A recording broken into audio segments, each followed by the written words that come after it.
The word of the merciful one came to Jonah, the son of Amittai, saying, "Rise up and go to Nineveh," that great city, "and cry out against it, because their vicious, vicious ways have come before me." Well, did rise, but to flee to Nineveh, away from the presence of the merciful one.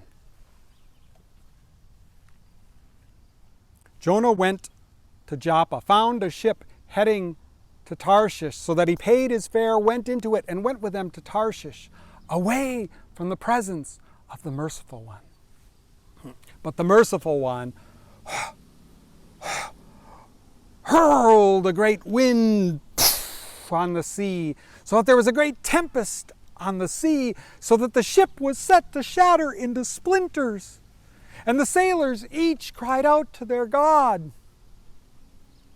And they threw cargo from the ship into the sea to lighten their load. But Jonah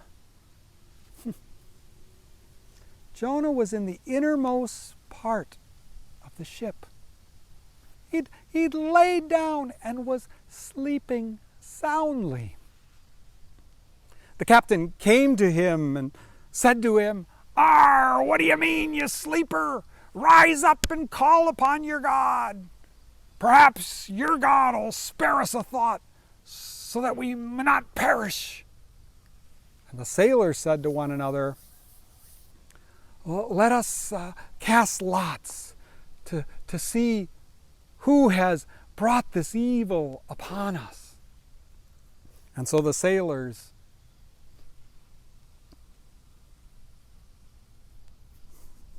cast lots.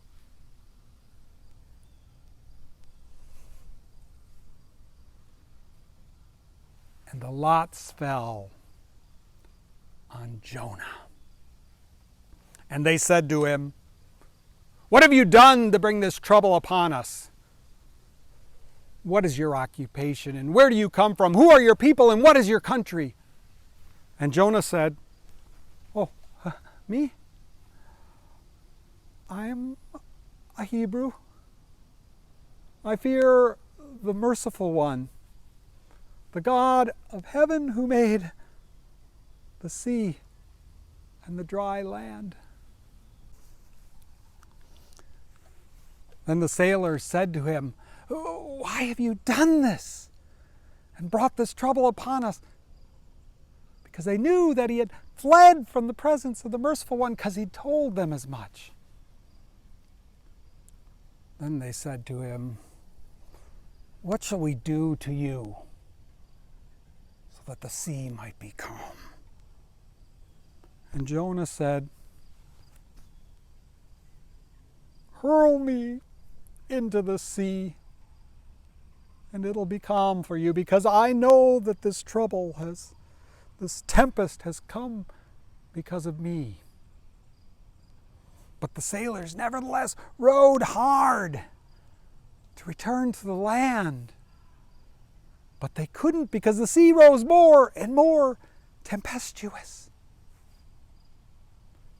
So they prayed to God and said, "We pray, O merciful one, do not let us perish because of this man's life.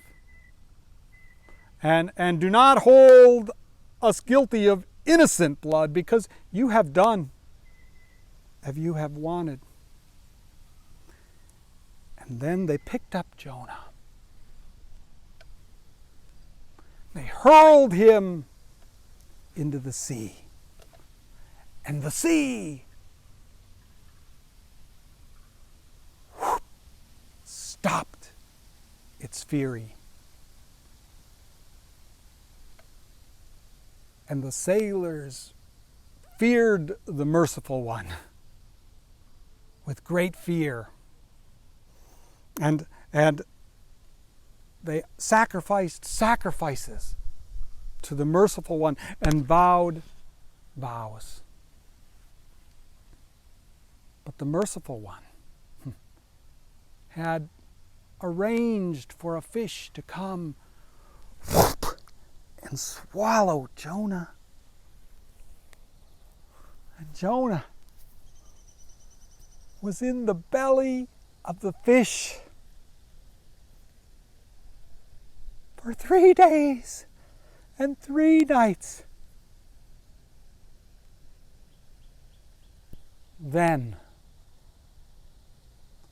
Then Jonah prayed to the merciful one, his God,